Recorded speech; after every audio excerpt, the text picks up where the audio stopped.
T-minus 30 seconds.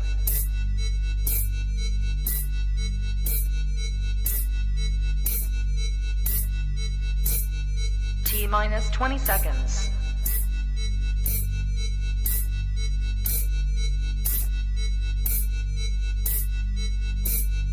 10, 9, 8, 7, 6, 5, 4, 3, 2, 1, 0.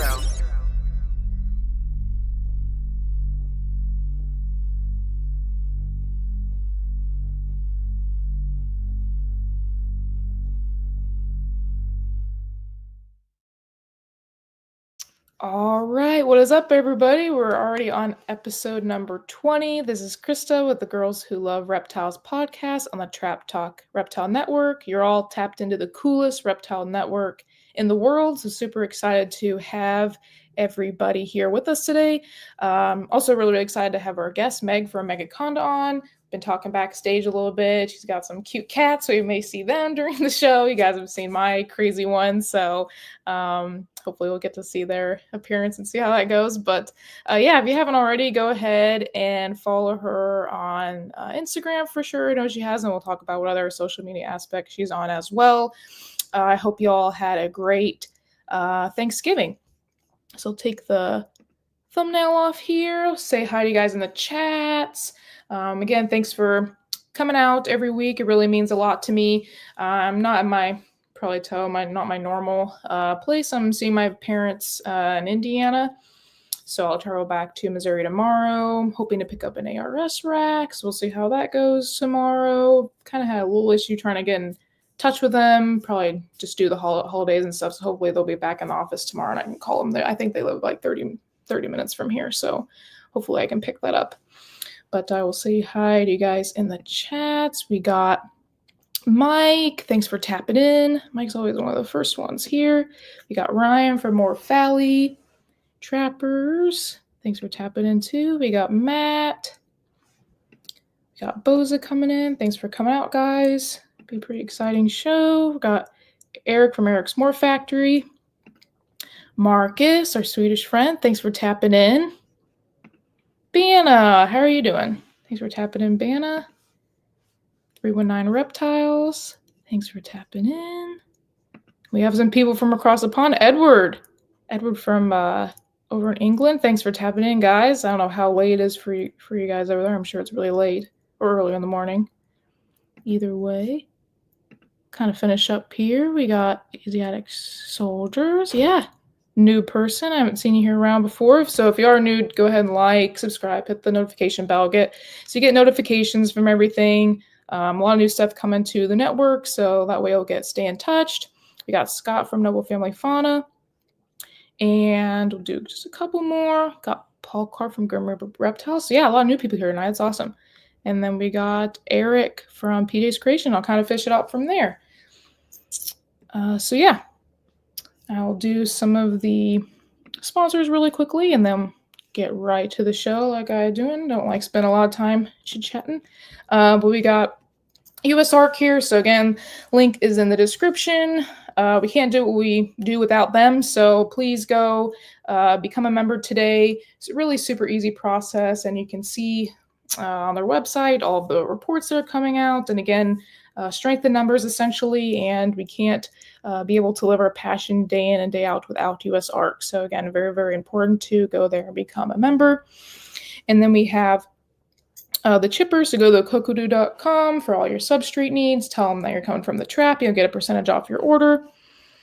And then similar with Blake's Exotic Feeders, producing the best and highest quality quail in the game. Tell them that MJ from Trap Talk sent you, and he will get you set up with everything with that. And I'll kind of finish off with Clutch. So Summer, who she's actually coming on next week's show, with all the work she's done, and Justin over at Clutch. Definitely go there for all your breeding operation as far as the ball pythons. Smooth, seamless, really modern, and they're coming out with a lot of new updates that we'll hopefully get to touch on a little bit in next week's show. And then with that, I'll bring Miss Meghan on, and Miss Meg, and then we'll get started. How's it going? Good. How are you? Pretty good. I like to just kind of roll through that and get started. So yeah, got everything started. All right, how's the holiday been treating you? Pretty good. Didn't really do much. Just, hung out with my husband's family because my family's in California. So Okay, pretty far away. It's actually my friend I'm staying at her house tonight. She's from California, so she just flew back from California today. She went there to see her family. So that's I went there at the beginning of the month when flights were cheaper. So smart, yeah. I'm going to Florida for Christmas.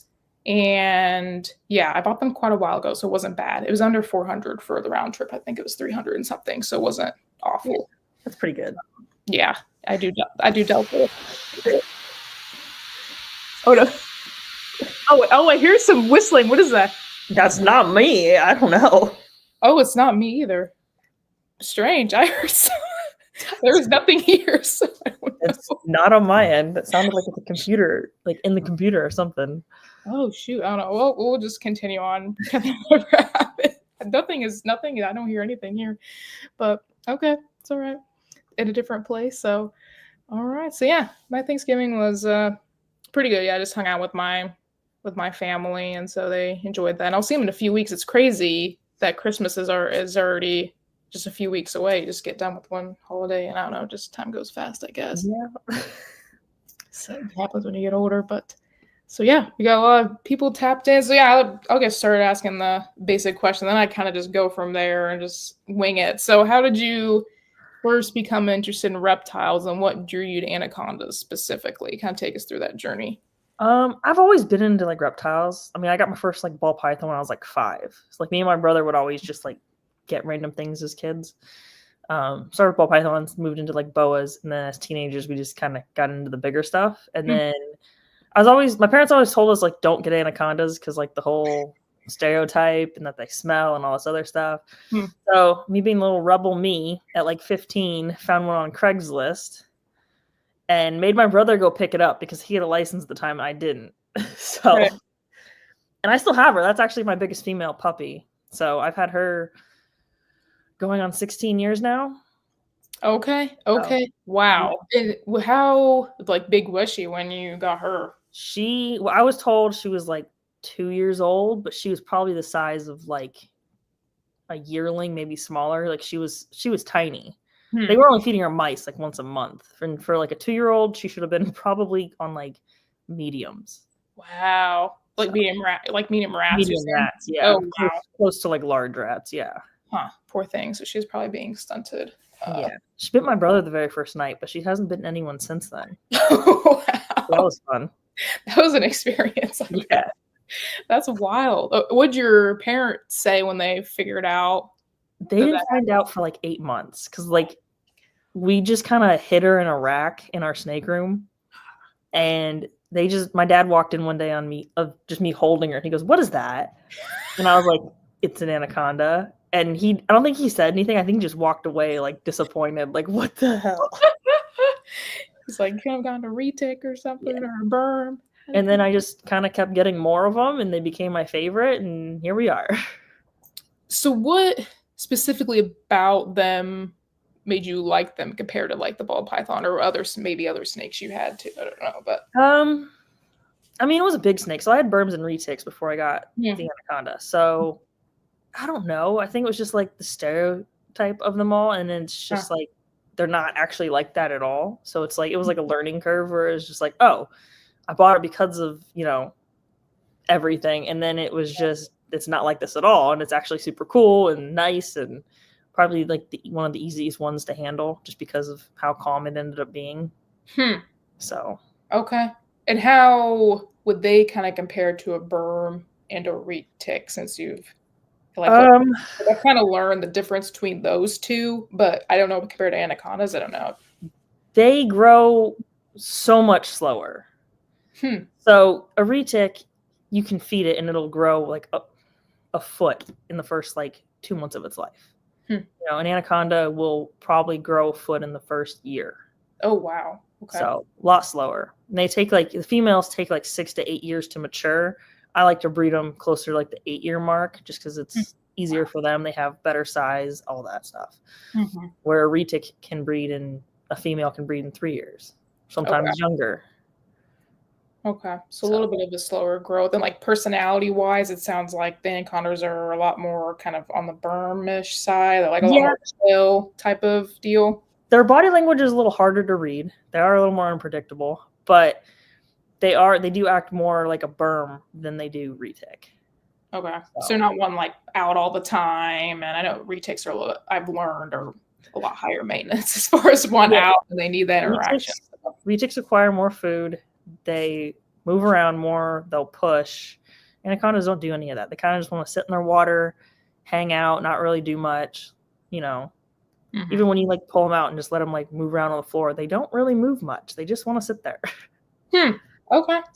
Okay. So pretty chill. Yeah, that would be cool. Yeah, but unfortunately, I always hear that negative stigmatism about them. I think just do the movies and of course people watching National Geographic and them just showing them attacking big predators or, you know, eating large things. And you hear, at least I've seen, I think it was more Burm though. Like they found like ate like a person or something. So then it just gives like a negative like stigmatism towards the species, I think. Yeah. So it's, I mean, they're big. They're the heaviest bodied snake. You know, you compare like a 12-foot anaconda to a 12-foot retic.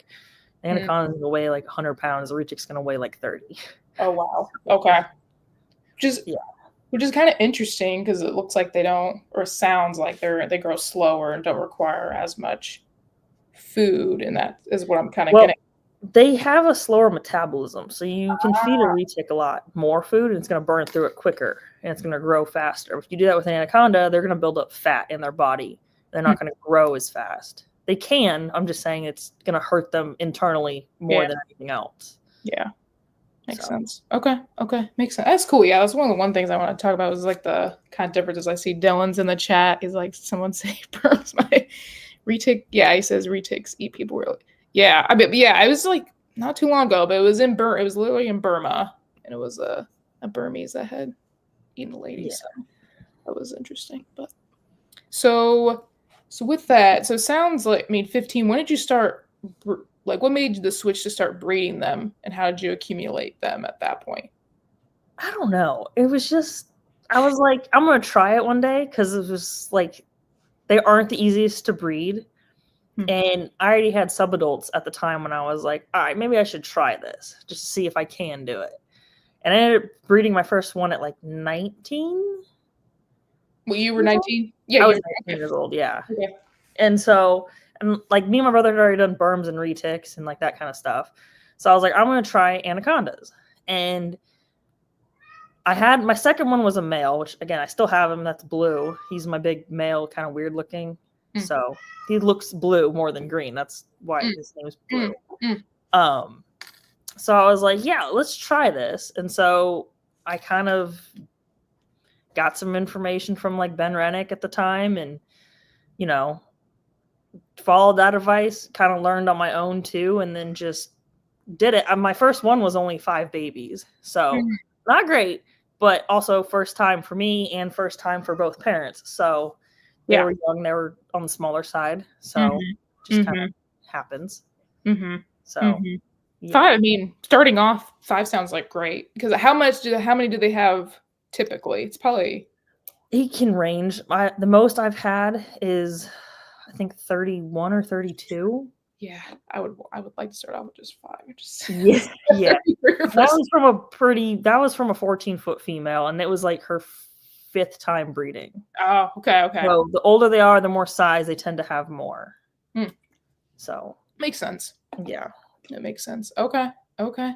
Was there any kind of challenges that you face in the beginning trying to breed them, or how? I've heard of Ben Reddick. He actually, I mean, I'm in Missouri, so he really wasn't too. I moved their way after everything, so I didn't know him, but I've just heard. So I knew he didn't live too far from me. But how did that kind of relationship start, and what kind of things and challenges did you learn with him?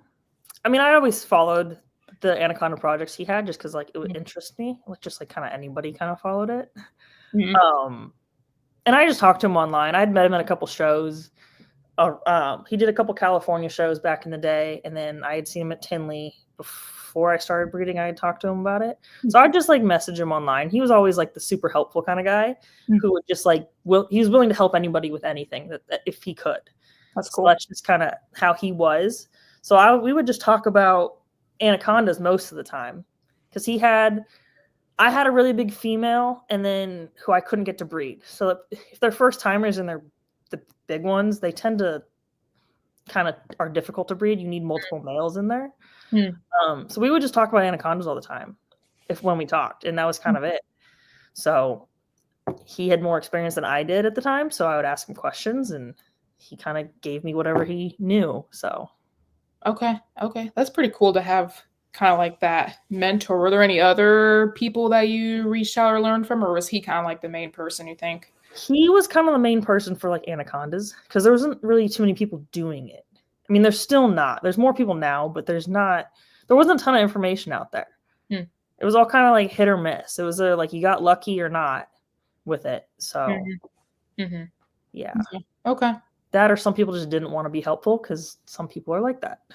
Yeah. Did you, I mean, I don't think kind of shows I kind of run to it, but as like a woman, have you ran into any pushback from that in general, or Oh, yeah, all the time? Is it because Anaconda, or you think reptiles and like the reptile industry in It's general? a little bit of both, but a lot of it has to do with like, I was really young and I was doing big snakes. So people would always, especially guys, like older guys, would always be like, you can't handle this kind of situation, which I've seen time and time again with like other people too.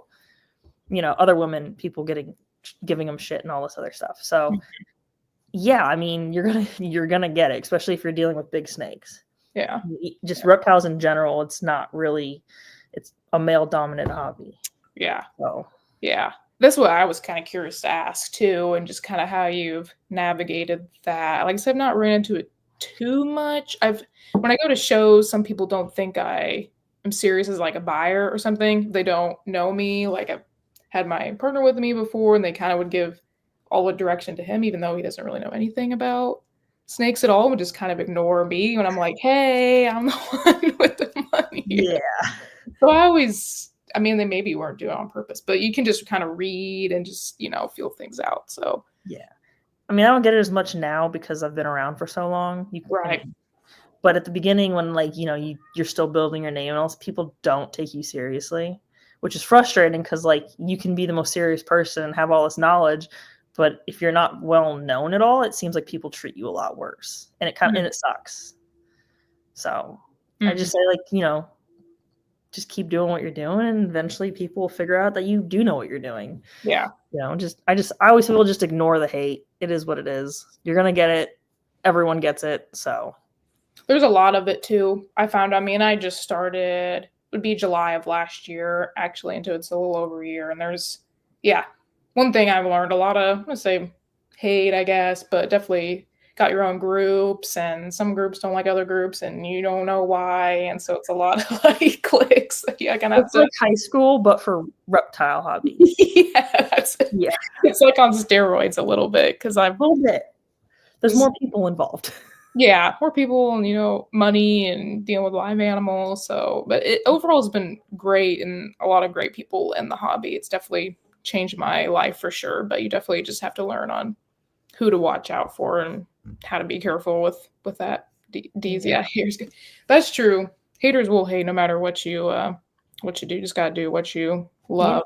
Just keep doing what you love and ignore everyone else. If it's negative, just ignore it.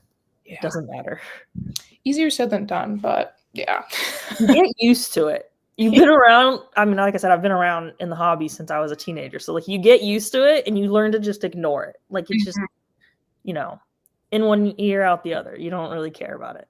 Yeah. There's like little dust thing. I don't know. I think I'm in a dusty place, but I'm sure you guys are seeing like little dust. I don't know. Different place, but was there anything like in that journey that you did to put yourself out more? I mean, I guess a teenager doing Anacondas is enough, but was there anything else that you did that thing kind of stand out more or anything like that? Not that I did on purpose. Okay. Yeah. It was just kind of me posting my pets at the time. And like I said, I had Burms and retics. My brother was breeding Burms and retics pretty heavily at the time. He's almost 2 years older than me, so he was, had a little more experience than I did, but it was still like I was helping him all the time, do everything. And then I just got into the Anacondas on my own because it was what piqued my interest more. But I don't really know if it helped me or not, but there was a few memes that went around when I was a teenager that kind of me and like big retics. I'm gonna have to show you because you're gonna know it as soon as you see it. You can send it to me on Instagram and I can pull it up. Okay. If that, yeah, that would probably be these. I can share my screen. So yeah, if you share it, it's probably. I wasn't really too much into memes until I was in vet school, to be honest. So it's not really. I didn't do the meme. It was like a profile picture I had taken at the time that I had on my Facebook, and why can I save this? Come on, hold on. I had it saved the other day. okay, I'm showing something else, but it just started circulating, and I saw it, and I was like, "Wait a minute, that's me." And so then you know you're really doing something right if you've got memes made of you. You know this is like the most famous one, and you're gonna know it as soon as I show it to you. You say that, but I lived a pretty sheltered life. Some of my friends in the chat know this, but I was pretty. Do they? Hold on. It's not letting me save the image off of Google. Hold on. I mean, you can always flip the phone too, but that's true. But I will send it to you. Yeah, you can find it by the link, I guess. Yeah, I'm pretty sure most people have seen it. Did you send it? Hold on, I'm sending it. I was in the wrong account. Oh, hold on. That's all right. I was 17 in this photo. Oh, okay. That's how this meme is. Okay. Oh, I see. Let me pull it up first. Okay, then let me share it. Present. Might take me a minute. Share screen. See chats. Share. Okay. Are you seeing the image mostly now? Yes. Click on it. Oh, click on it. Oh, it's no. Snake? Where here you see it? Just click on it. You'll see. You'll know it. Logo danger noodle. Oh, I think I clicked. Oh, there it is. I see. I think if I click it, it takes me to dictionary. It might. Snake. It probably will. That's just the first thing hold on. I may be able to find it somewhere else. It's okay. Hold on. I don't know if I know this one. No. There is one. Also share on here. It was some Vine with this like guy with this thing on his head, and he's like, "I'm a snake." That's like I'm a slithery snake. I remember that one. That one's everywhere. That one's hilarious. He's like, "I'm a slithery snake." But I mean, if you can see it. Yeah, that's the one I brought up. Yeah. Oh, yes. There we go. Yeah. That. I don't remember. I don't remember. Maybe they'll probably want to chat. I don't remember. I don't know that meme. That one's like the oldest one. That was like the first one. That's funny. Well, you're doing something right if you're on memes. That doesn't seem like it's that like bad though. I feel like some memes could be really that bad. One's not. Okay, I was like, if it's bad, I wouldn't know. But I don't see any of them as bad. I just find them funny at this point. It's just like you can't. Even if someone makes a bad meme, it's still funny. Yeah. So yeah, I'm trying to think of any. Nah, I don't know of any of my favorite ones. Just the slithery snake one comes to mind. But there is a Vine, I guess, when that was a thing. But yeah, let me check if they say there's any questions before I ask my. Oh, I don't know what this means. Asking about my caramel berms. Oh, okay. We're talking about anacondas, Dylan, not berms right now. I mean, they're doing good. The females should be old enough this season, so. The caramel berm. Yeah, so there's different lines of caramel, and I have the whey line. Whey. It's whey. I've always heard whey line. But yeah, I had just males, and then had to breed them, grow the females up. Females should be, they're of age. I just don't like to push stuff, so they're got the size this year to go. They're like a year past they're the right age. So okay. Yeah, I always think it's good not to push them too much. That kind of brings into my next segment of actually breeding the anacondas too. You can kind of compare that with the other species, but what does the, I guess, process look like from kind of start to finish on like when you pair? We talked about the age and size a little bit, but do not attack him. Oh no. The cat is not a fan of the dog, but the dog is sleeping, and the cat's like creeping up. My cats attack my dog. I have a dachshund, a husky, and the cats they attack both of them, but they mainly hit on the poor dachshund. My dog, Barkley's my dog. He won't react. He just sits there and takes it. He's like the whole time. So yeah, you hear the cat? I hear the cats. Okay. Okay. So breeding anacondas.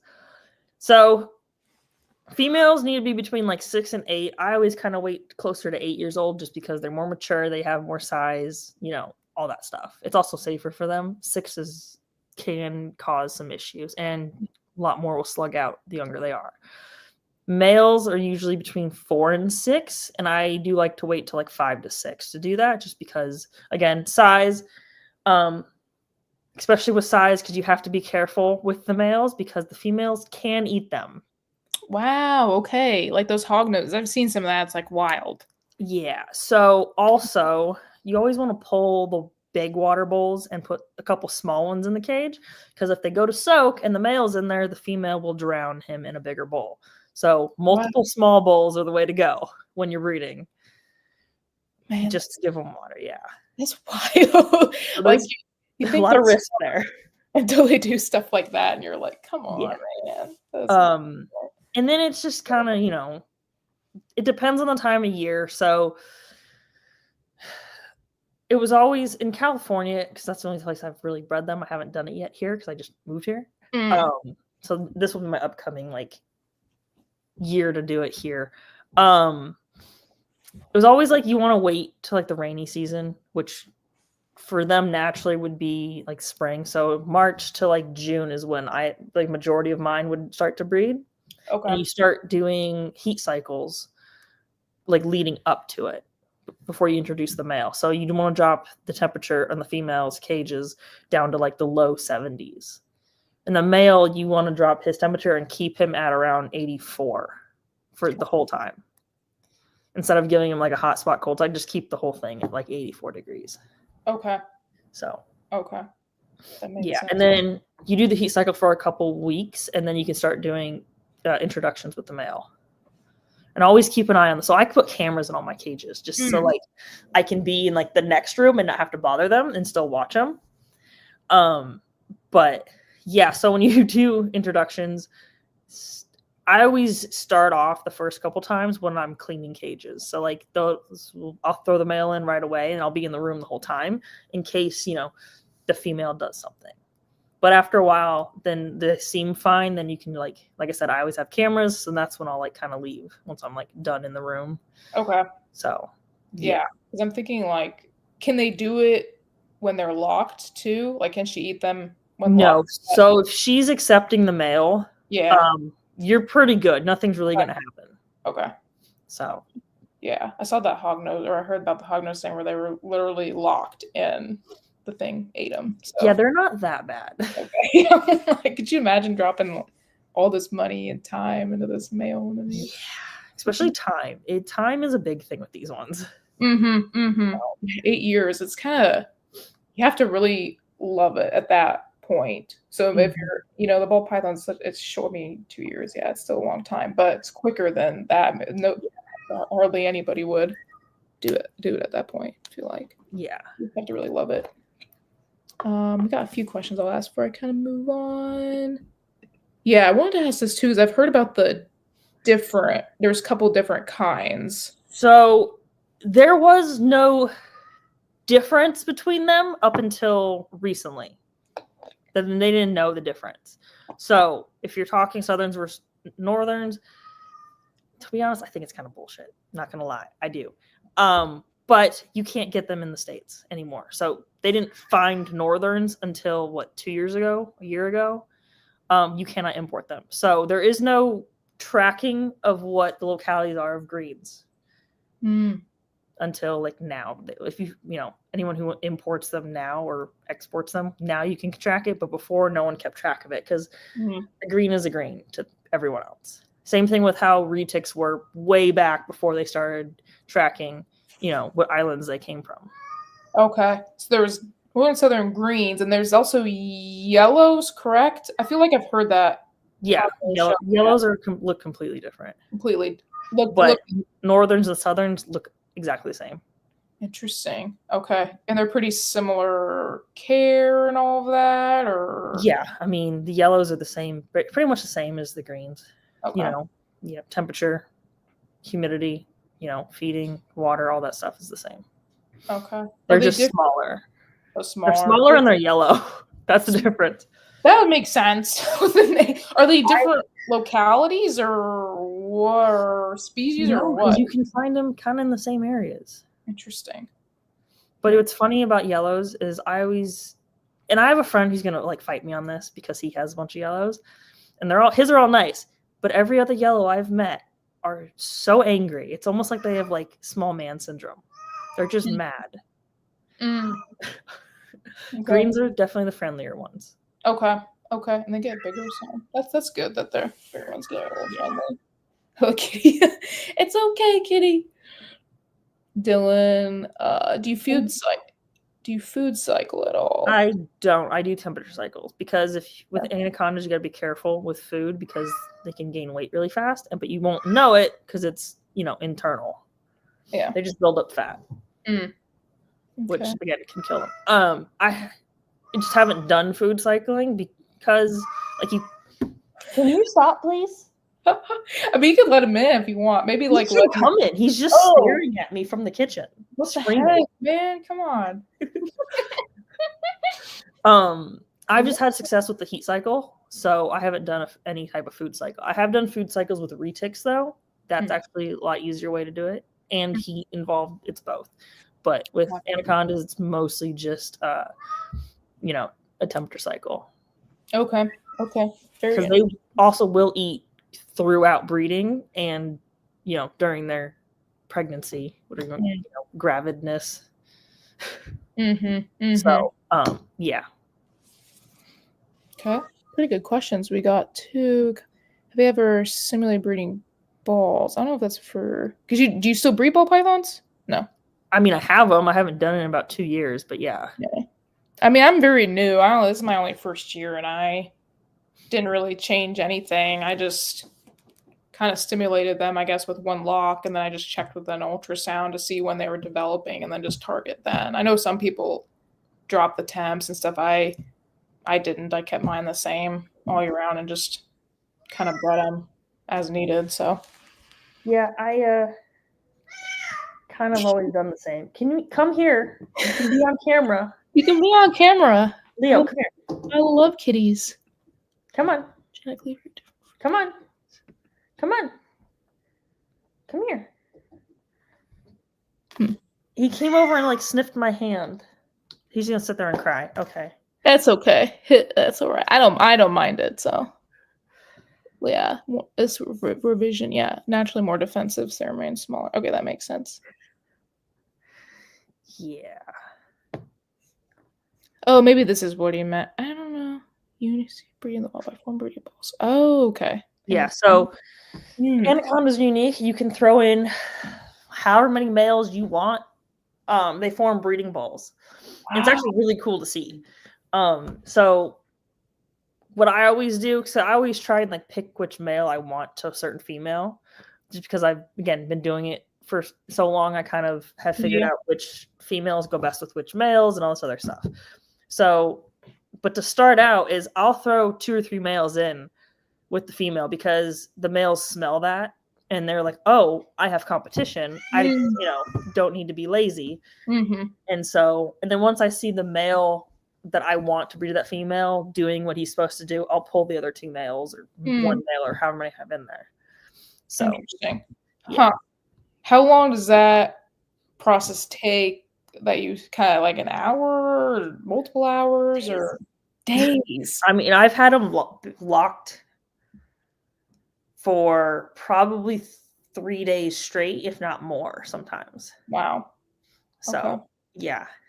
That's pretty interesting. It's actually a Tinley too. I was talking to a Boland's breeder, and it was kind of it wasn't like a breeding ball, but it was a similar to kind of get, the breeding acceptance or whatever. It's putting multiple males in with the female or something. And it doesn't. Maybe it was something similar to that. I don't know, but another species. I don't know that much about Ballins. I like them. I just don't know that much about, especially breeding them. Yeah. But I know it's only a couple snakes you can do that with. Like retics, you can't. Males will fight to the death. Yeah. And once there's 2 males together, it's so hard to break them up because if you get bit, you're screwed. Yeah. They'll cut you down to the bone. So That would you don't want to get bit by a male retic. So those are ones you can't combine multiple males. Same with berms. A lot of snakes you just can't. Yeah. I'll take his. Yeah, it's very interesting. The Bolins, I've heard you can, and now Anacondas. Oh, Dylan too. How close are you? Yeah, I wanted to bring this up too. We could talk about that story, I guess, now, but how that kind of started. What, the albinos? Yeah.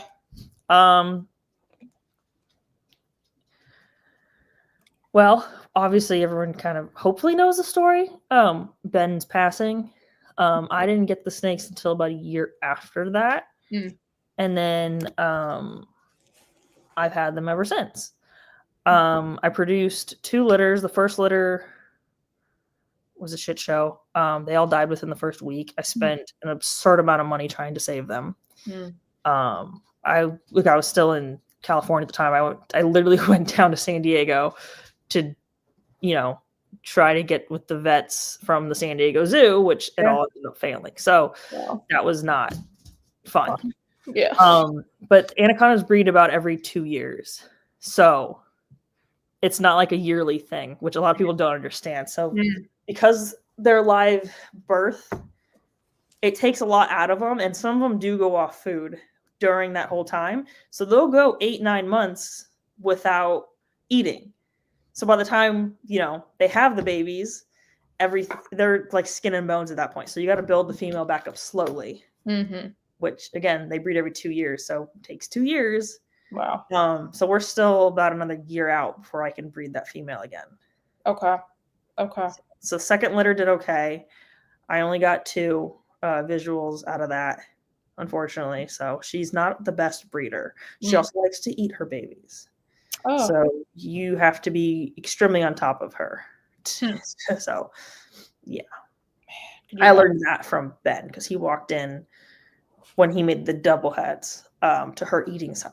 So, yeah, I was always very wary of okay, check her every second of the day, basically. Yeah. No, so, could you imagine that? All that time and stuff. And then you produce the one, and then it's trying to freaking eat. Did the vet say anything about the first litter? I got no answers. I literally tested for everything. I did a necropsy on every single one.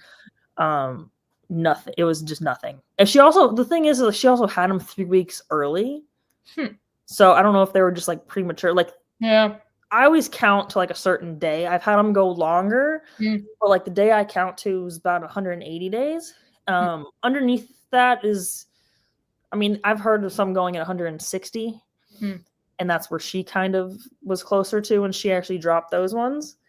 And they just started going downhill within a day. They looked all healthy and fine, and then within a day, I was calling this vet down in San Diego. It's hey, I need you to get me in now. Yeah. So, yeah. Probably has to do with the premature. That would be my guess. Process where, I don't, as a vet, I don't do the reptiles too much, dogs and cat, but it's kind of a similar process. It's hard to tell clients this, but sometimes you can do whatever you can, but they're just not meant to live at that point. See the same things with dogs, cats, and kittens. It's I can spend 10, 15, but still doesn't mean I can save it. Sometimes they just don't have the will to live, or nature is nature. So yeah, I lost the entire litter within a week, and I spent a lot. I don't really want to stay online, but it was, Oh, I can imagine. Vet bills are not cheap, let alone there's 12 babies in that litter. Can you imagine the price on that? I don't want to. No. All the testing, all the necropsies on all of them. Yeah, I can imagine. Yeah. So kudos for you for trying. Yeah, that was a lot, and it's also a 3-hour drive down there for me at the time because I was in Los Angeles. Okay. So, yeah. Well, at least she kind of paid you back with getting the 2. The two. For now, yeah. I mean, they're doing good, but I don't know if that's paying me back. True. Well, at least she didn't eat them, so there's that. So She tried on the first one. I walked in on her trying to eat the first litter. dang. I got that out of her mouth, so that was fine. But Oh my gosh. yeah. That's crazy. Oh, somebody asked too, is she your first one that eats their babies, or have you had more, I guess? Yeah, so she's the first one that I've caught at least. Everything else, because she had those ones at like 3:00 in the morning when I was sleeping. And I didn't get up to go to work until like 6 is usually when I checked on her. Like I said, I had cameras in there, so like that's why I knew when she had them, so I could go back. Yeah. But yeah, so I walked in at like 6:00 in the morning or whatever, and it was just like, oh shoot. The second time she did it in the middle of the morning, and I just happened to check on her. It just like I went in the snake room to check before I went somewhere, and she was currently laying them when I walked in on that one. So that was easy. She was still like in her little trance, not moving, just kind of, giving birth. Mm-hmm. So yeah, second time was a lot easier, a lot less stressful. Yeah. So do they do this in the wild? Does anybody know if they do this in the wild? So yeah, so naturally they'll go back and eat like the stillborns and the slugs and all that stuff. Mm-hmm. But in the wild, babies usually tend to slither away before she kind of comes back. Yeah. I'm sure some have gotten eaten or whatever when the mom turns around. You just don't know at that point. Mm-hmm. So yeah, but naturally they do come back and like eat the, what's not good. Yeah. I have a video of one eating slugs, one of my normal greens eating slugs. It's really interesting. They look like donut holes. Really? If you have it on hand, you can send it to me. If not, send it after. My YouTube. I can send you the Yeah, mine's showing it too. Dylan, maybe she just wants to be the only one, so she eats the other. It's a couple years old, but yeah, it's there. Yeah, if you send it to me, I can pull it up on my Instagram again.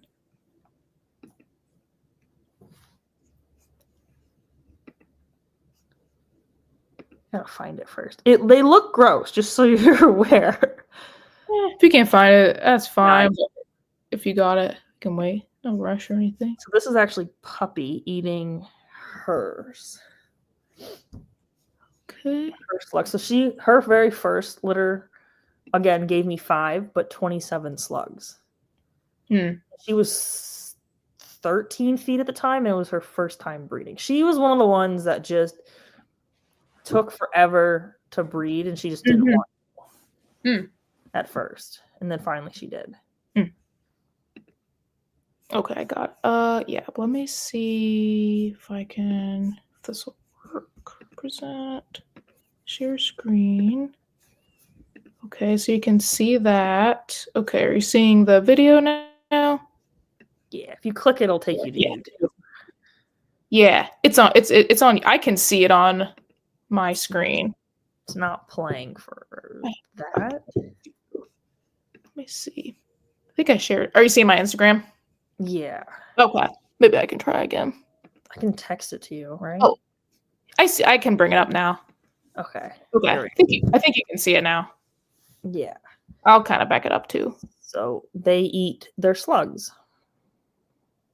Also kind of cool because no one really like realizes this, but like the inside of their mouth is mostly black. Interesting. I mean, it does make sense that they kind of do that. Like cows, I grew up on a cow farm, so the cows would usually eat the placenta after giving birth too. So it's like most animals do that. Oh, true. Yeah, true. Maybe the cows, I feel like. Horses don't. I guess maybe not a lot. Maybe they do too. I don't know. Girl is cows, but yeah, I guess most animals would do that. I feel like dogs are seen off and on. Not all do. Well, they lick them to death, right? To clean them? Yeah, they do. They do lick them. They don't always. I guess horses do that too, though. I don't know much about horses. Yeah. Not my fave. Not my favorite. I had them growing up. I showed them in 4-H and stuff, and I had to deal with them in vet school, but I would never want to be a vet for one because they're just too difficult and the owners are crazy. But like I'm good. I had to deal with that crap in vet school. Not dealing with colics and having to do surgery, and no. Yeah, I'm good. But yeah, pretty interesting though, for sure. Watching her. She took like an hour to eat all 27 of them. Huh. It's weird. It's gross because they just like crumble and fall apart. Yeah. I mean, it's kind of nice. I mean, yeah, they do look like honey glazed donuts though. They really do, like Krispy Kremes. Yeah. Yeah. They get that vibe. It's very weird. But yeah, she had 27 slugs the first time and 5 babies. So. And then I can't remember, but after that she did better 26 the next time of live and a couple stillborns. And weirdly 0 slugs the second time around. The third time around, I think it was about the same number. She's only been bred 3 times. She's a little on the picky side. She doesn't really want to have. So I just don't push her. And as far as like diet, do you feed yours variety of diets, or you kind of see what they like? Like what's mostly pigs now. It used to be rabbits, but rabbits got harder to find. I have one that refuses to eat anything but rabbits though. So but I do get chickens once in a while because my friend breeds chickens, and whenever she has a surplus of roosters, she just brings them over. Usually they're dead. There were a couple times they weren't, but that was a whole different story. That was loud. Yeah, now she brings them over dead. So I do get chickens once in a while. Some pretty big roosters. So yeah, that's probably. I mean, I've only recently heard of avian being pretty good from a variety standpoint, apart just feeding them the same thing. Yeah. Do you know that I've heard too of stools being looser with avians. Is that a thing you've seen with yours? So with chickens, it's nasty. Yeah, like gross. So like I fed them to a couple of retics too. It's just nasty. It smells worse. Yeah, it smells worse. It is a little more liquidy. The feathers come out still sometimes.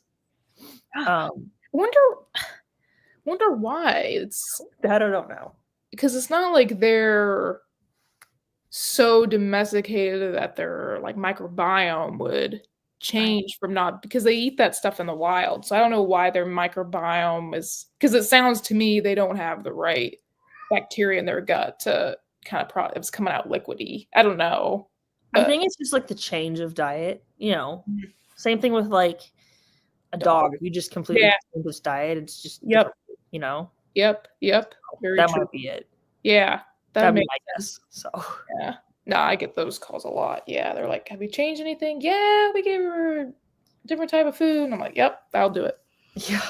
So that makes sense. Yeah. I guess a different diet. Maybe if they, I don't know about babies and stuff, but it'd be interesting to see how you could. So with the babies, most of them like to start out on chicks. And what's crazy is they'll start out on frozen thawed chicks.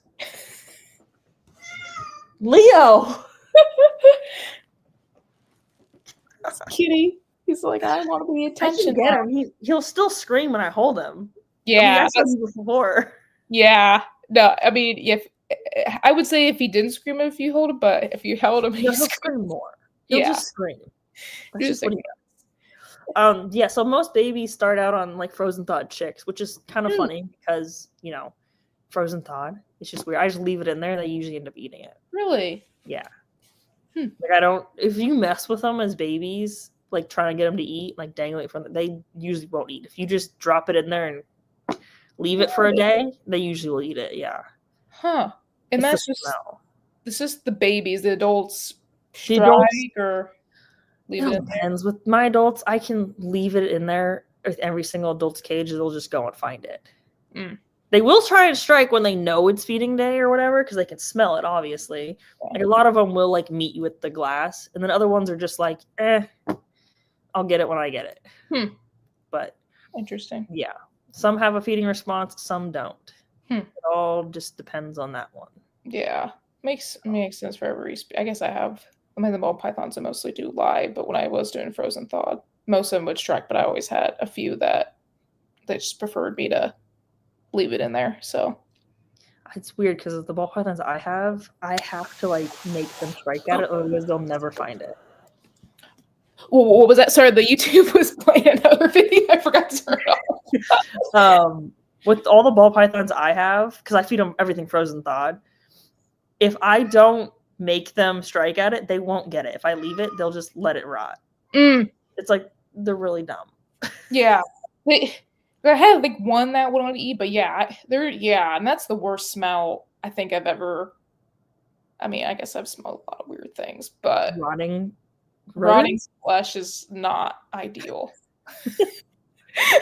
You get used to it because sometimes they'll bury them too, and you think it's gone and it's not gone. Oh, that's terrible. Yeah, I've had a couple do that. Like they like bury it in the bedding, and you go to check. It's like, oh, they ate it. You know.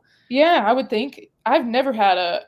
Is that only an anaconda thing, or do you have that with? It's everything. Really? Yeah, I've had it with everything. Shoot. I hope that never happens. So like you start to smell something, I'm like, oh no, did something die? Yeah. And then you go start digging through it, and then like, you know, obviously you open something where it's just like the smell hits you. I was like, oh, it's in here. Snake's fine, but what's dead? Yeah. You start digging through the bedding, and then you're just like, oh, okay. Man, that's nasty. I've never had one in the bed. It's usually just sitting there if I miss it or something. Or if they were eating it and dropped in the water bowl and decided not to eat it after it got wet. But yeah, I mean, I usually can tell when I walk in the basement. I can tell something is off. Yeah. Oh, that's funny. You can always smell it. Oh, I hate that smell. Man, freaking I just start gagging. I can't handle it. Or when I'm like cleaning rodents and there's like a stinky one, I just gag. Trying to see any questions before I move on to the next. Dylan thinks 9 dozen original glazed. Yeah, it's funny. Are there any like common? Well, I was going to talk about the environment too, but I'll ask this question too. Misconceptions about people have about breeding large snakes in general. That you think? I mean, everyone thinks they're going to eat you. I mean, that's just the common thing. Yeah. I don't know about misconceptions. It's just like, you know, the whole everyone, especially with like anacondas, everyone thinks they're like this horrible mean snake. Mm-hmm. They're like literally the complete opposite. Like, yeah, I've had some bad ones, but that's usually wild caught blood because of, you know, I've got the morphs. And they are from the wild. Those babies tend to be the meanest ones. Like they just don't want to calm down. Yeah. But other than that, no, not really. I mean, with breeding, yeah, I guess the biggest misconception with like breeding, everyone thinks they're gonna have like 100 babies, like this absurd amount of babies. In reality, like the average is usually around like 15 to 20. It's like the average. Like, yeah, you can get some big ones, you can get some small ones. It's, you know, it's just like that in every species. You know, you never know what you're gonna get. Also, another one is like people don't realize they breed every 2 years. So they're like, oh, why can't you breed this faster or whatever? It's just like because they don't do that. Also, with like how long they take to breed, just like it's if you're gonna start breeding in anacondas, you're in for a long haul, like literally a lifetime, like a decade, basically.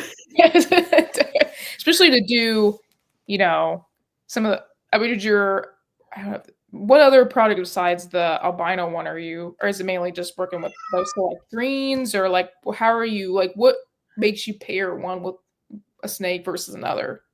I mean, I just like certain ones I have compared to each other versus, you know, throwing everything out there. Yeah. I don't know if you've seen it. So I've got one pair that throws these really crazy colored looking ones.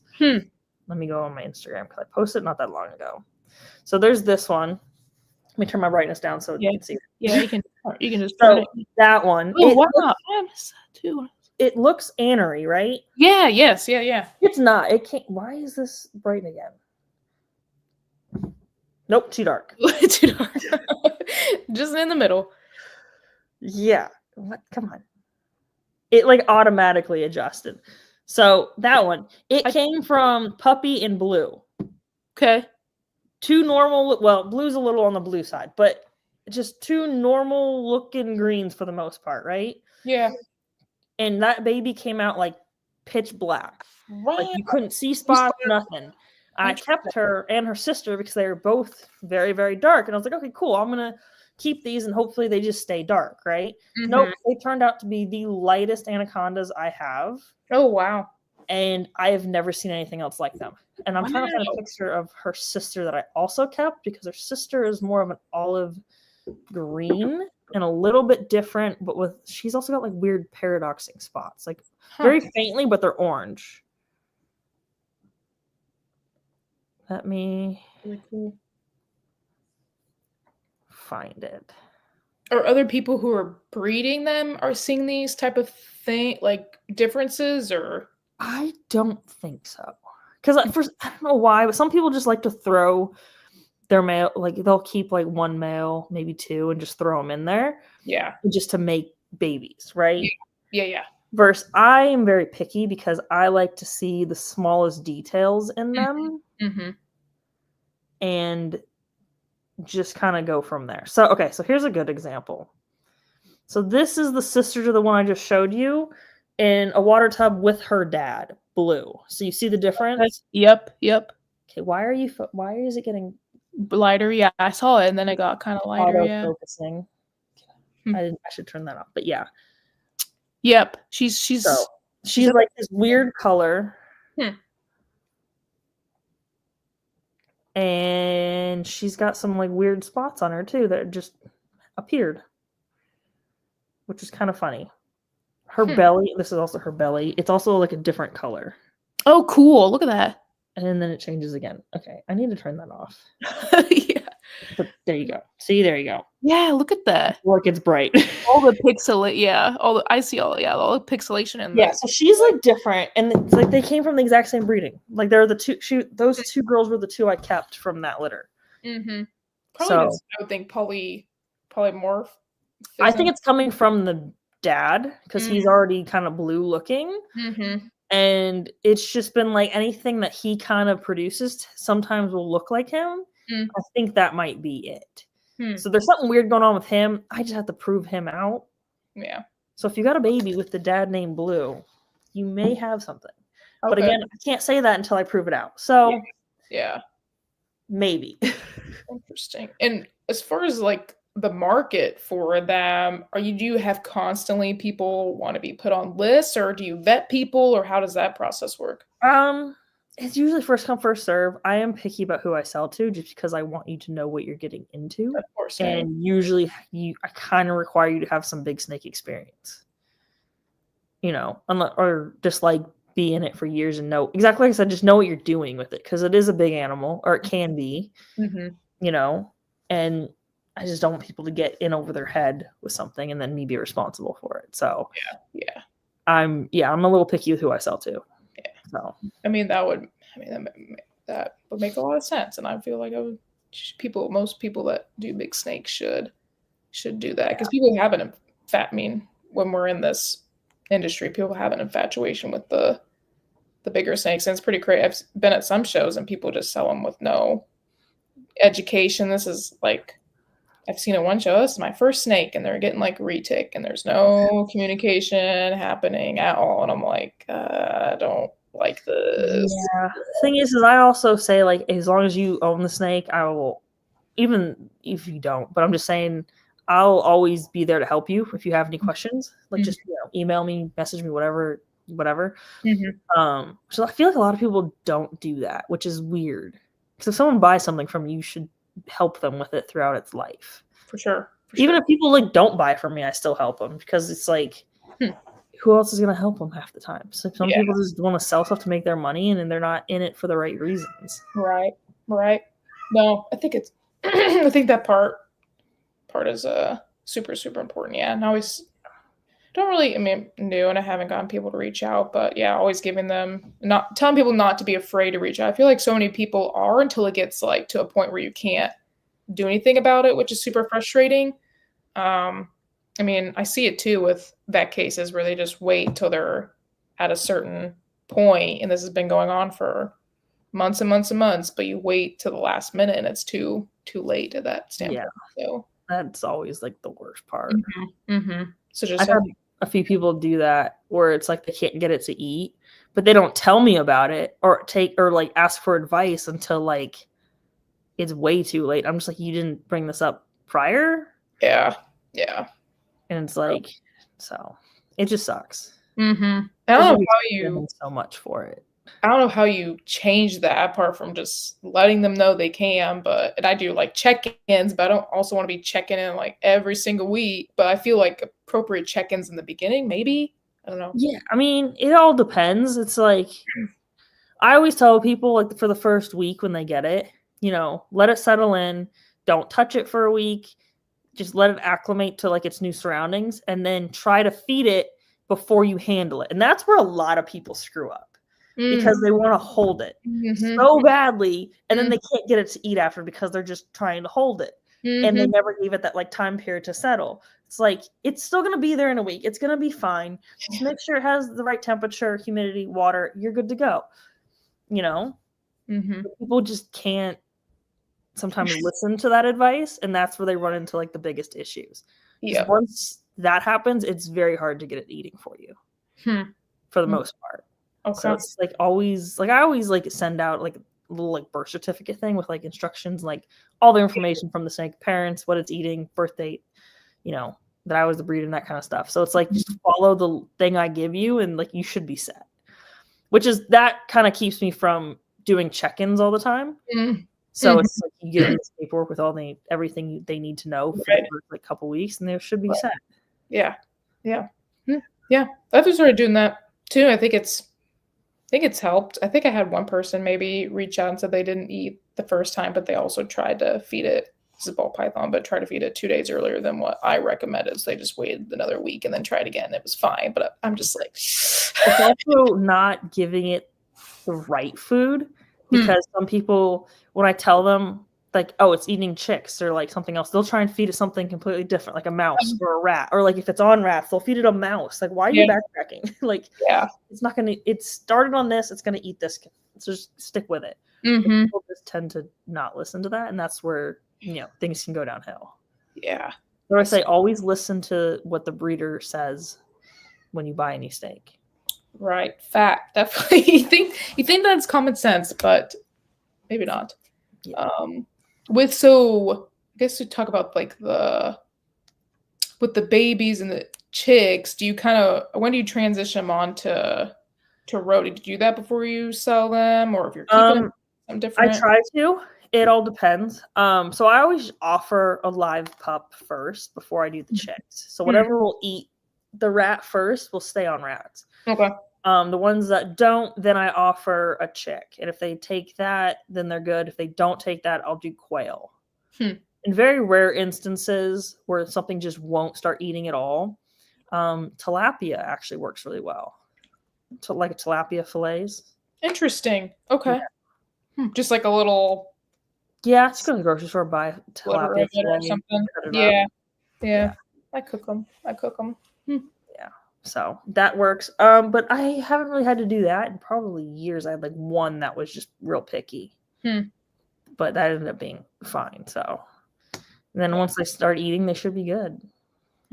So.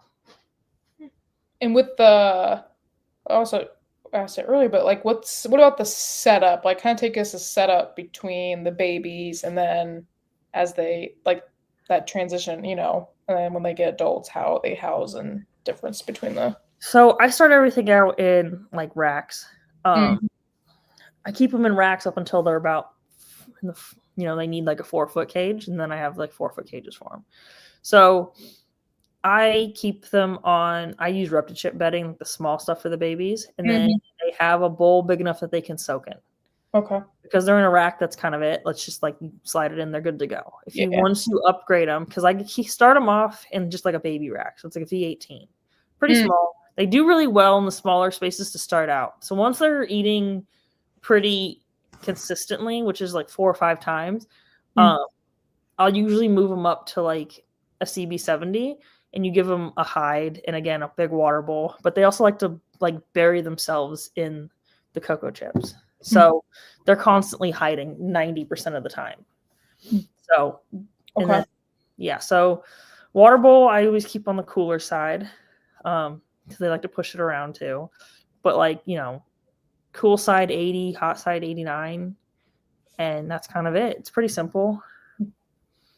So Yeah. I don't really keep track of the humidity because the bedding kind of does it, and they soak themselves all the time in their bowls because it's big enough. So yeah, I'm assuming it would be, I don't know, maybe around 70. Yeah, it's around 70 usually.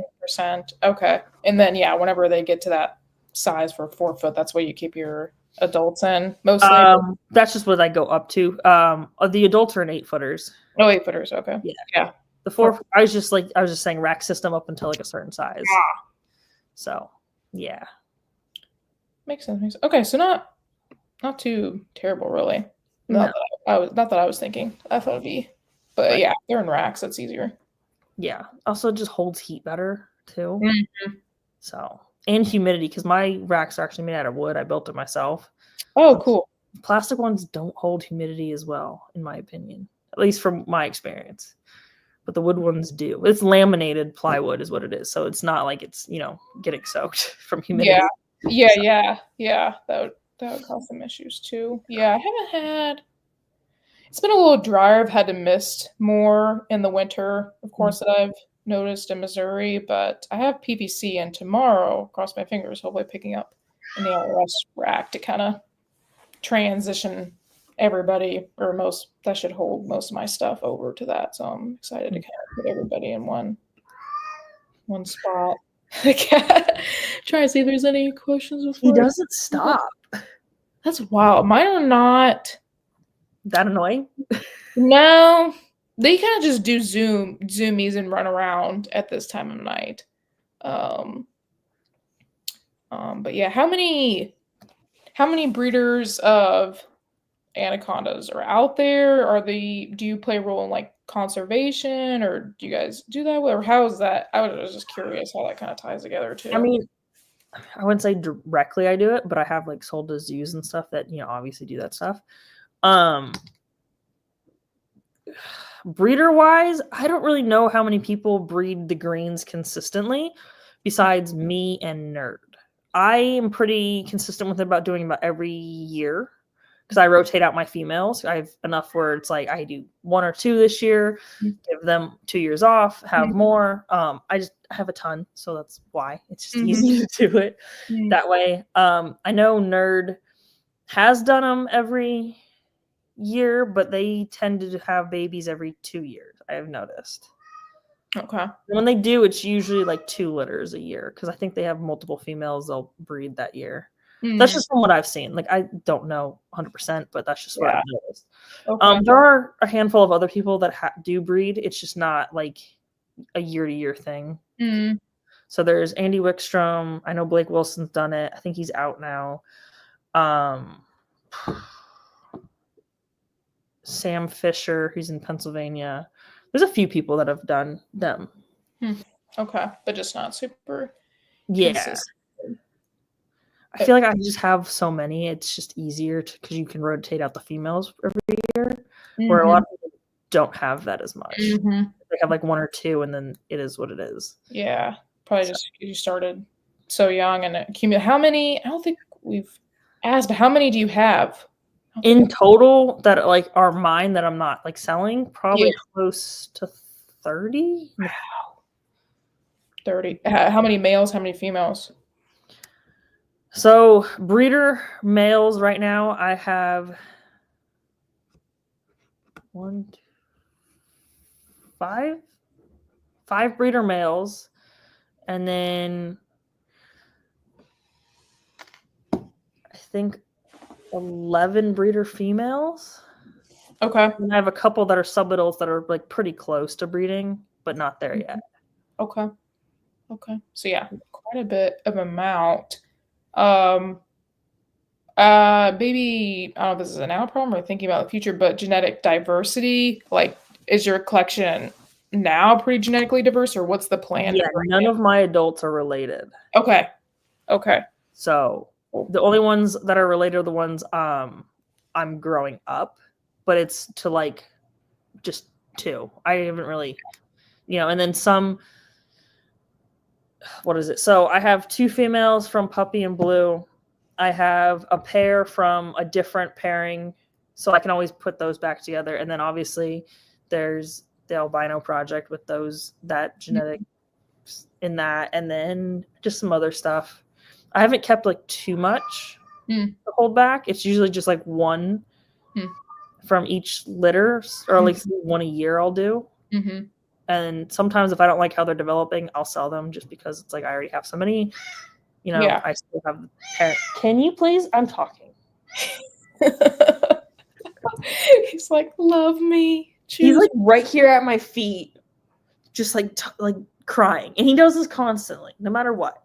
No matter I have a heater on. I put a heater in the bathroom because they like to sit in there when it's warm. Yeah, I'm sure they get cold being. And the other 2 are there. He's just not. He does this all the time? Oh yeah, all day long. Strange. You get used to just toning it out, but when you're like talking, you can definitely hear it. Yeah. Oh, and great. There's another one crying from the bathroom now. They can go cry together. Yeah. Hopefully. Oh, that's fun. Okay, cool. Because, it's such a long process. But, I just was curious on the genetic diversity at some point. Because with it taking so long, it gives you, of course, more time to plan. But it sounds like you already started out with genetically diverse. Yeah. So, I mean, I've always kind of thought about, like, not crossing a lot. Although I do want to prove out that male that throws the weird babies. Like I said, I think that's the only one I'll probably breed back. Other than that, I kind of have to with the albino thing just to get more. Yeah. But I think the next round, I'm going to breed one of my green males and just make more hets to get more blood in there.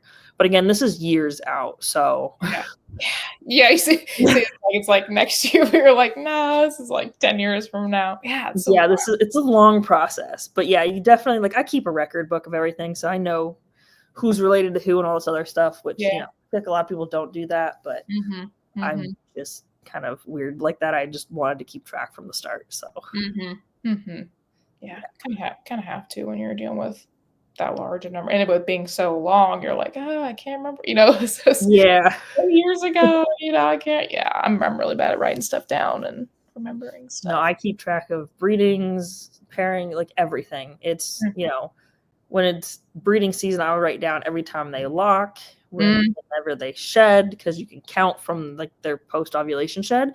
Because with anacondas, sometimes you miss their ovulation because they're already so heavily bodied, you can't see it sometimes. Especially on the bigger females. So I always count from the sheds. From the sheds? Okay. And with the ovulation, how long does that happen after the lock? It's probably, I'm sure, variable, but it depends. I've had a couple of them lock 2 times, and then she ovulates and then sheds and she's done. And you can always tell when the male's done because they will be on complete opposite ends of the cages. He will be like on top of her until after she ovulates, and then he's just done with her. And it's kind of weird, just like, they're different directions. Yeah. Okay. So like, you kind of figure that out once you breed a couple times. Pretty quick. Sounds like a pretty quick process from that standpoint. And then you're just kind of waiting the 100 or so days and 180 days. Or from the shed, the longest I've had was 196 days. And I've had that a couple times. Jesus. That's like half a year, right? I mean, a year is 365, so. I think it's like 8 months. Wild. 9 months. Wild. Yeah. Man. But once they ovulate, that's when you stop doing the heat cycle. Okay. You just leave the heat at like 88, 89. Okay. And they usually will sit on the warm side the entire time. Okay. Then you kind of know they're cooking, similar to the balls that I've noticed that they sit on the heat and don't move at all once they're in that kind of stage. But I haven't missed any ovulations yet, but I don't have that many, so I'm sure it'll happen. So I just have to be a little more aware. I know they're live, but have you ever ultrasounded? Like, do you ultrasound at all, or no? That's not. I don't even know. I mean, you can. I've heard of people doing it with anacondas. It's just because of how big they are. I've heard it. Also, I've had a couple that get really mean during when they're gravid. Hmm. Especially like the albino and stuff. She gets she's cool all the other time, but she gets kind of moody. Hmm. And I have another one that's won't really bite, but she gets flinchy and she just won't sit still for any of it. Hmm. So if you even try, it's just you're just gonna struggle. Yeah. Plus they're so big, trying to hold them to like do the ultrasound. I've seen people do it, it's difficult because they're so big and they want to move. You can't really manhandle them too much. Yeah. And then I was like, do you have to use special ultrasounds? There's a lot, muscle to get through, but I've just been doing it so long, you kind of just can see the signs and you just know. So, but then you also don't know if they're going to slug out or be live. So that's why, like, I don't really have a wait list. It's first come, first serve because you don't know what's going to come out. Right. So that's how I've always kind of done it. Yeah. It sounds like there's people, like, you don't have an issue really selling them. Not really. This year's been kind of slow, but I feel like that's for everybody. Yeah, that's for everybody. Hopefully it'll pick up in the next year or two, especially this time of year, I think is normally slow overall. But hopefully in the next couple of years it gets better. So no, there's always ups and downs in the hobby, just you're in it for so long and you see how everything goes. So that's what I've kind of been trusting. I had a Zoom call earlier today and just talking about how cyclical it is, and that, a lot of us say, I guess not everybody, of course, but newer, we haven't been through all of the cycles. We've just seen the COVID and now this, but people who have been in it for a long time, what I'm understanding is that this is a very normal. There's a seasonal cycle and then also like a multi-year cycle for the market. We're in one of the low years for now. Low years and a low season. Yeah. Yeah, that's what they were talking about on the Zoom today, and it was just interesting, just kind of not to panic, and you're seeing a lot of price drops and with the Black Friday sales and all of that, when it's really just kind of a bad time of year and people should just kind of it's more so you gotta like plan for it too. So it's not, you can't just like overbreed every year either and try and flood the market. So like what I've always done is just 1 or 2 breedings a year. Like you plan out who you want to breed, but again, they don't always want to breed, so have a backup plan to at least get 2. But don't just like throw everything out there in 1 year. Right. So that's just how I've always looked at it. So I don't really have that many babies every year. It's just 1 or 2 litters, and that's about it. Yeah. Usually just 1. So. Which to me makes sense, and I've heard that some people are keeping back on the breedings in general, I think, for this coming year. So hopefully that will also maybe help some things, but it'll be interesting to see if that continues. I'm talking more for the ball python side anyways, but it's because that's a lot. With being, in the hobby as long as you have you seen any sort of like industry like changes at all? Not so much like with an Anacondas, if you do, cool, but as a whole. Oh yeah. So like from like a retic aspect of it all, mainlands used to like rule that part of it forever. And then when you stopped being able to import them, you slowly started seeing everything kind of come down because you couldn't breed for these new morphs anymore. You couldn't get new ones in, and it kind of just ran its course. And now it's all locality stuff, the super dwarf, stuff like that. So it goes in waves of how stuff it is. And I'm pretty sure it's like that with like other species too. This is just from like my experience because I'm in the bigger snake side. It used to be mostly mainlands, and no one really cared about the super dwarfs until like the last few years. It got popular. The morph started kind of dying down. No one did them as much, and then the super dwarfs just kind of took off. We used to be able to buy super dwarfs for like dirt cheap, and now they're super expensive.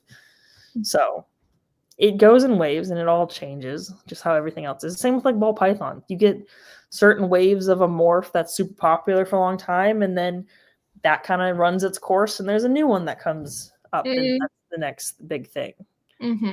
So yeah, that's been the hardest part, starting out, knowing like which projects to do. And I started off, of course, doing like trying to do every project as a triple quad thing, because that's what the big. Not saying anything really wrong with that, but I want to stay small. And when you get into it and realize how many numbers you have to typically have to hit those, I was like, I kind of just want to work for just the doubles right now. That's probably good enough, and work. I've always said just find the morphs you enjoy. Yeah. And just stick with those. Like find your little niche of whatever you like and just go with that, and then slowly add whatever else you like into that morph. Yep. That's kind of how I've always done stuff. I mean, again, mine are mostly greens, so it's different. But I'm just saying, like with anything that has morphs, just stick with what you like. That's what I always do with retics and the berms. Like I don't have very many berm projects. I've got like 2. And that's, just what I liked and stuck with. So yeah, that's what I've kind of done in the past year, is reshape, refocus stuff, kind of narrow down the projects. I felt like I was in too many and trying to do too much at one time. And I think that's like, if you're doing it like full time, it's good to have variety, but I'm just doing this for fun kind of right now. Hopefully pays the bills to keep doing it, food and stuff like that. So yeah, it's kind of just stuff I've learned, at least in the past year. So it's been kind of interesting to see if there's any other questions. We're coming up almost to an hour and a half, so seems like people are. I don't see any super big. The kitty's quiet. For now. My dog is over here snoring now, though. He's like, oh, stop. I put his bed at my feet so he wouldn't stop jumping on me, and now he's just sitting there snoring. He's upside down snoring. Oh, really? Beagles they're cute. They can be loud. Is yours pretty loud? No, not at all. Really? I feel like most of them can be very loud. He comes from like a show dog breeder, not like a hunting aspect. So I feel like the ones that are bred specifically for hunting are much louder because that's what they're bred to do. Yeah. Where his lineage is mostly just to look pretty. Look pretty. That works. Well, so too. I'd rather have that. Kind of as we're wrapping up, one of my questions I like asking is, should be with this project being so long, but do you plan on, like, what do you see the next, I guess, decade since these are you plan on adding any more species, or just kind of working what you got? I'm trying to downsize on the retics for the most part because me and my husband both do them. He's always done retics. I just always kept a few just because I liked them. Oh, cool. So trying to downsize on that. He has started to get into chondros. So that's probably our next move because he likes them, which means I have to like them, which is cool. It's just never been something I've, thought of keeping until now. Yeah. So we have one right now. It's pretty cool. Other than that, he wants to get a few more. There's another cat screaming, but she's very quiet. She's sitting here just going, very soft. Yeah. Oh, yeah, I could tell it's a different cat. That's Widow. She's actually an elf. She's got the crooked ears. Oh, cool. You want me to grab her? Sure, yeah. I kind of want to see, yeah. I don't think I've heard of it. I don't think I've seen. But yeah, we're kind of wrapping it up. So if you guys have any sort of questions, make sure you put them in the chat so I can cover them. It's okay. Sign off, but a little on the skittish side. Oh yeah, look at the ears. Can you show them the ears? Oh my goodness, look at that. That's so cute. It's okay. Okay. It's okay. I'm not super up to date on the morphs of cats, or if you call it that, or breeds of cats. He's called an elf. So that's an actual, like, they breed for that? Okay, yeah, interesting. For the ears. Very cute. It's very cute. It's yeah, so cute. I don't keep up with. I don't do clinical practice. I do research only now, so I don't keep up with the clinical little baby cases. But I always liked the Munchkin ones. I thought were cute.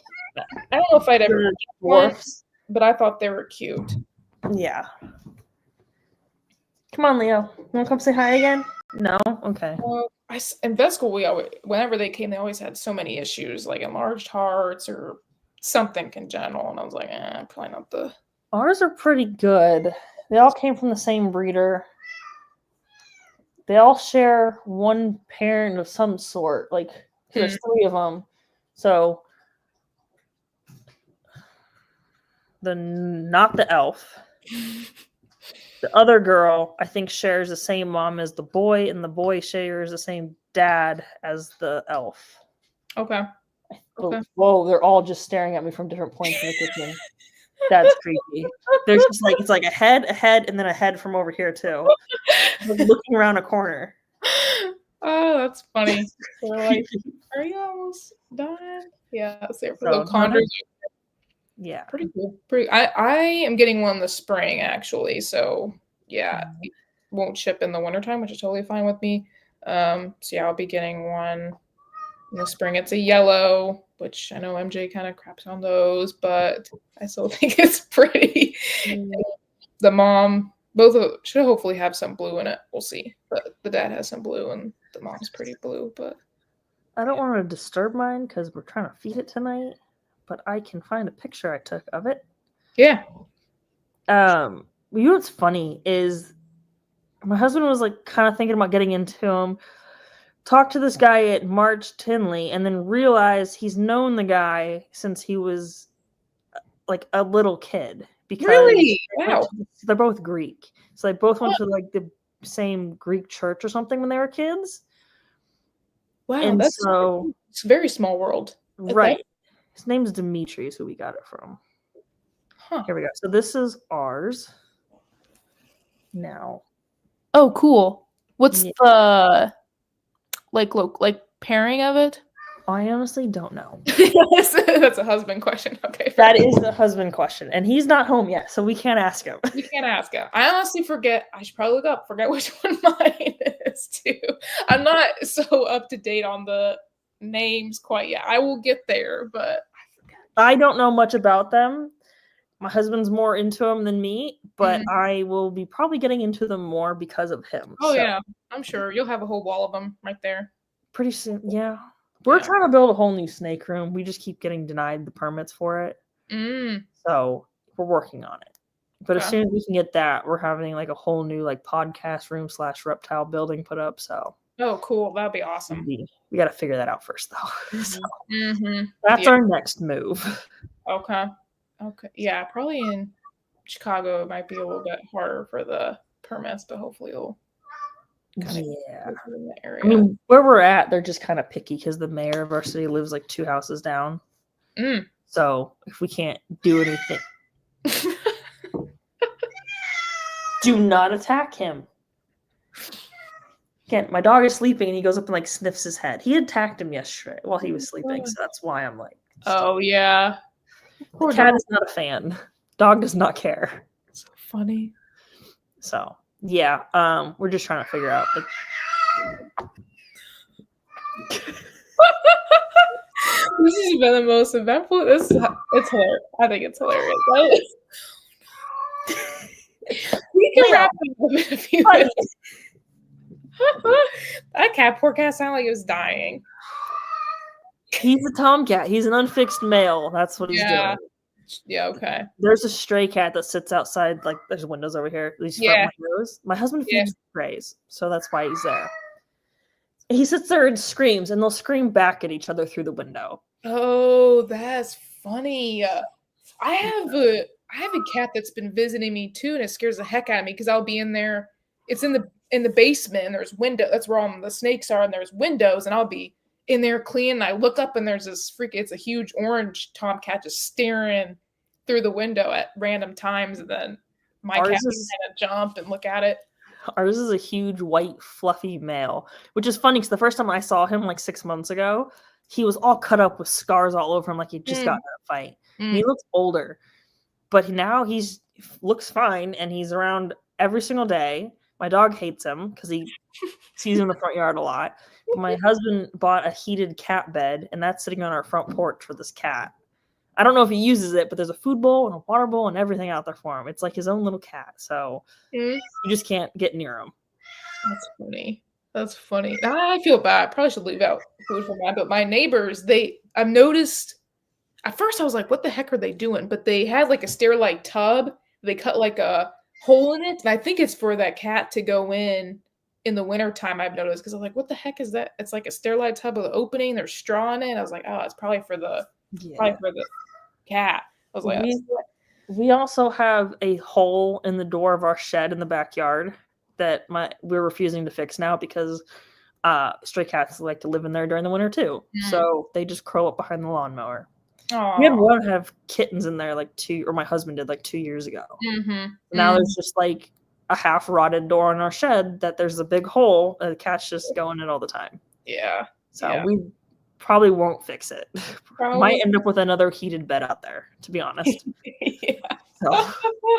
That's cute. I bet they enjoy that. So yeah. Always. I did put a giant like steak bowl, water bowl out there for them during the summer. So I've been refilling that every like week. I'm also helping keep them around, I guess. That's really cool. It's cool that your husband's into it too and likes the animals. So that's always nice to have. My dog is fine with the cats until they're in his yard. Then he's like, nope, not your territory. But the cats inside, the hairless ones, he doesn't care about. He's just sitting there sleeping. They're screaming right next to him. It's like I wish I could sleep that good too. He's a beagle. Yeah. True. They that's true. They're once they're out. Seems like the hound breeds are like that. He'll sleep through anything until it scares him. Then he's barking at it. So, yeah. Cool guy. Awesome. I think I don't see any. Jordan's like funny. Yeah. They've made a few appearances on a couple podcasts now. Yup. They're famous. I think that's pretty much all I kind of thought. Was there anything that I didn't ask that you wanted to talk about? I always ask that too. I think I hit my, like, again, I kind of just go off the conversation, ask questions that are curious to me or interesting to me. I can't think of anything. Then again, I've been asked all the questions, so I don't know what we hit on this time. Yeah, that's true. I try to ask kind of different ones. So it's not like the same, thing, but surprised you didn't ask about like bite stuff. A lot of people ask about like getting bit and all the like stories of that and whatnot. Do you have any cool? I mean, I know yes and no. I don't know. I feel like it would just be bad. I don't want to ask to relive that. Not really. It's not. I mean, I'm pretty good at dodging bites. I mean, there's a couple of videos that got viral that you probably have seen. But yeah, there's one where it's my most famous video. I flipped the retic off after it tried to bite me. It was a big TikTok like 2 years ago. Anyways, I'll have to look. There's that one. That one was fun. Didn't bite me. I had a berm wrap my hand. I used vodka to get it off. That was another fun one. That burned. Other than that, for anacondas, I've had one bite my leg. It got me at my hip and it ripped a pair of like Levi work jeans I was wearing. But it only put like 2 little holes in my leg. That mostly got the jeans. But it left a gnarly bruise because with anacondas, they have small teeth, but they pack a punch behind it. Like that's like the main thing. It feels like you're getting punched more than you're getting bit when one of them bites you. Interesting. So, it's interesting they have small teeth. I would not think that. Yeah. Relative to the size. I mean, thank goodness for that. But yeah. I have a jar of teeth I found. I gotta find where that is. But they're like little. They're a lot smaller. They're like retic teeth are. Chondro teeth are huge too. Oh yeah. Like you open their mouths, it's really. The difference is with retic teeth, they have a cutting edge on their teeth. Because when males fight, they bite and they twist. That's what cuts. So they try and kill the other males. Yeah. With anacondas, they just bite. But when they bite, they like keep biting. They don't just bite once. They just continue to bite, and they hardly ever hold on. I only had a baby like wrap my thumb because it was hungry, and that was about it. Other than that, it's just like a defensive like bite and let go. Interesting. Very cool. That's kind of the only thing, I guess. I don't know. I've been bit by a lot of things. Yeah, that's good. That's at least for the Anaconda side, hasn't been too terrible, especially with people in their kind of overall misconceptions about it. You don't want to add more fuel to the fire there. I mean, it's not that bad. It's just, it is what it is. You deal with snakes, you're going to get bit. Yeah. I've been bit by more ball pythons than anything else. Yeah. Yeah. Yeah. Some of those babies, and I don't think I've been bit by any adults quite yet. Nah, I've not had any adults try to strike me. It's just the babies. Or I have 2 or 3 that I know are spicy, but they're not big yet. So I don't know if they'll. I've got one that will strike at my face the second I open that tub. Why I have it at face level, I don't know. But I do. Yeah, that might be good to fix where that location is. Yeah, either probably. It's just always been her spot, and then when she kind of hit adult size, she became a little like think I'm getting fed every time you open it. Oh wow! And then I just never moved her down. Yeah, I would probably move down instead of up, because then it'd be like, come on. She's like right here. So you like kind of just peek over like the lip of the tub, and it's just like, hey. I mean, I've learned to just, not look right away. So once you open it, she kind of just comes up. Other than that, you're good. Just don't stick your face there right away. Yeah. How many ball pythons do you have? I think only like 6 or 7. I don't have very many. I got rid of a bunch a while back and just kind of kept the ones I liked. So. Which ones do you like? Almost every single one of them has banana in them. Okay. So any variation of that. Yeah, banana. I forgot one that is a highway het pie. That's the one that likes to bite my face. The highways are cool. They're pretty. Yeah, she's cool. I've had her for a while. Other than that, I have a male I bred that's pos het pied. I need to put to her. But she is het pied from what I know. So yeah. I just like pieds and bananas. Kind of just my thing. Yeah. Well, I mean, that's what got me into is bananas and pieds. Yeah. Yeah. I kind of shifted to the ultramel pieds myself. Yeah. I don't do it. Ball pythons, I just have them because I just like doing something, and like randomly I'll just breed them. It's like, okay, cool, this is cool. And then most of the time, my friends that want pets, I just kind of give them the babies. Oh, cool. So I've done that a few times. That's cool. One of my best friends has a spider I made, and she loves that thing. It's like 4 years old now. She sends me like updates of it like all the time. So she actually sent me one like 2 yesterday because this thing's really crawling around on her. Yeah. Oh, that's awesome. I love seeing the updates. So hopefully my customers will still send updates as they get bigger, because I love watching them like kind of change as they get older and bigger. It's just, what's funny? So I sold an Anaconda back in like 2019 to this guy, and it just so happens that my friend, he lives out here, but my friend here is actually dating him now, and she sent me an update of this Anaconda I sold him, and it turned out to be so freaking cool. It looked like just a normal green, but now as like a 5-year-old female, it turned into like, I think it's like 8 feet now, and it became extremely speckled. Wow, cool. And I don't know why, but I know the pairing for it, which is not blue or puppy. It's a different pairing I do all the time.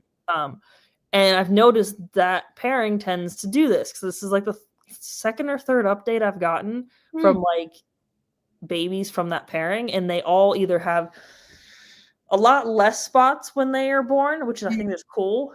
But then they start getting extremely speckled, and the spots fade on them, and it's really cool looking. I told her, I was like, if he ever wants to sell it, I kind of want that snake back. Yes, I want it back. Yeah. It looks so cool, not gonna lie. That's like the frustrating thing, I'm sure, because there's no way you're gonna hold on to these for 4 or 5 years to know if they're gonna develop that before you sell them. So right, you don't know how they're gonna develop, because they come out looking kind of brownish more than green. Like, the thing I always notice is like after the first shed, you'll kind of see maybe a little bit difference between like its sibling, but you're never going to know how it's going to color up, because the ones I showed you before where I said they came out like completely black, right? They didn't color up until 6 to 8 months later, where they started getting like losing, like it was within like one shed, they were just like black and then this weird color. And I'm just like, oh, you're different. I was happy, like I said, I just kept those 2 back because I thought I was going to get a pair of really dark babies, and they ended up being super light and weird. Yeah. And, like within like the 2-year mark, they were extremely different from what they were after that first shed. They just kept getting lighter or different. They just started getting more blue or whatever. And then that one started getting like orange little paradox spots on it. So you never know with stuff that like takes forever to grow up how they're going to change. Like I even had a ball python my friend produced. I bought it from him. It was a pastel banana, and one day he just started losing all color and turned white. No idea why. There's some of those that have happened, or though, yeah, I've seen some of those that looks like kind of like vitiligo, like in people where they start getting the white kind of patches, and they start. I don't think we know what it is yet. I know with pastel everything lightens up because they come out super orange, they get light, but this thing turned like bone white, like completely white. It lost all color. Interesting. I wonder if it's that similar thing I saw. I don't remember who did it, but it was a snake, and it was, I think, black, and then it started becoming more white over time. Like it was and it looked like kind of patchy, and then started changing to totally something different. Like it was just like losing color with every shed. So maybe it's something similar. I think Dave Levittson talked about that too on a probably. Yes, paint. He's got a few that's done that. Yeah. It was probably on the Paint Cup podcast. He was talking about that as well. So yeah, I don't think we know quite yet what that is, if it's genetic or what. I think he said he had some males that he was gonna maybe try to prove that out with. I can't remember. It was like a sex thing too. I don't know. Can't remember too many details, but something similar. Yeah. So yeah. Cool. Well, it's been an awesome show. Had a lot of people tapped in. Pretty good questions too throughout, and I had a great time. Again, learned a lot and get to know you more. I'm sure I'll meet you at a show or something. I've started to go a little bit. What's your next kind of appearance or show you'll be at? My next one is probably a California show. Oh, okay. Pomona in January? Yeah. Okay. I won't be at that one, but I am planning on going to the June one. January one is always, in my opinion, always been better. June one, I think this year is going to be, I think, the Pet Expo again. Okay. I think that's why they switched it to June, because that one used to be in August. Oh, okay. The Pet Expo last June, which I didn't make that one because it was right after I moved, and then my mom got sick, so I just ended up just not going to that one. But January I'll be at. Pretty sure I'll be at the June one too. If I have babies still. So okay, cool. If not, I'll probably just go to hang out. I'm excited. It'll be my first one. Trap Fest is during that week, so I'll go to that, and then tell MJ not to break the thing that I made him again. Okay. Ask him about it. He'll know. I'll tell him after this. So yeah, we talk in the chat. We talk every day. I'll tell him. I'll send him a message and be like, break the thing you got him. No, I made him this thing for his first or second Trap Fest. I don't know what it was. I think it was the first one, and he broke it like almost instantly. Really? Yeah. Huh. I was told him I wasn't making him another one. Okay. I'll tell him after this. Maybe he'll tell me what thing it is. I guess I don't know. It was a thing for Trap Fest. It was funny though, but yeah. Okay. I'll tell him. I'll break it. Yeah. I'm looking forward to that. So it should be fun. But cool. How can people reach out to you? Find you? Know you're on Instagram. Is there any other social media stuff you're on? I'm on basically all social media. You can send me a message. My email is linked to everything. You can email me. I also have a website. Again, that's linked on everything. So type in MegaConda, you'll find me. Cool. Awesome. Well, thanks so much for hanging out with us tonight. Had a lot of fun. Learned a lot of laughs in the comments. The cat has finally stopped crying. Imagine that. Imagine we're at the end. It's like he's like they know animals are not. He just had to get all his screams in. Yep. Had to be known. He's like, all right, now it's time for bed, I think. Yep. He's probably sleeping. That or he's by the heater. Oh, yeah. I'm sure being naked gets really, really cold for them. So I made them MegaConda shirts, and they wear them sometimes, and it's adorable. Oh my gosh. I bet that's so cute. I'll have to send you a picture. Yeah. So mine won't wear clothes, unfortunately. I dressed the dachshund up in a hot dog, and I have a shark outfit for the husky for Halloween. But the cats, I've seen a lot of cute hats that they just won't keep them on. They hate it when you put that on them, but then they realize it's warm, so they'll keep it. They won't really throw a fit after that. Okay, so I need to get a hairless cat. Be prepared. They're way more annoying than a normal cat. Noted. As you can tell. Yeah. They're also way more affectionate, from what I can tell. Because they will love to just sit on you for your body heat, and they love attention. So. It's like kind of, well, drop us up. Fake affection there, where they're just like, I just need you for your heat. That's funny. Yeah. No, they're cool. I like the girls a little more because they don't try and steal my food as much, and they don't scream at me as much. Yeah, I would like that too. Yeah, none of mine are extremely vocal. They just steal the food is the main issue. I can't leave with them just eating whatever I had.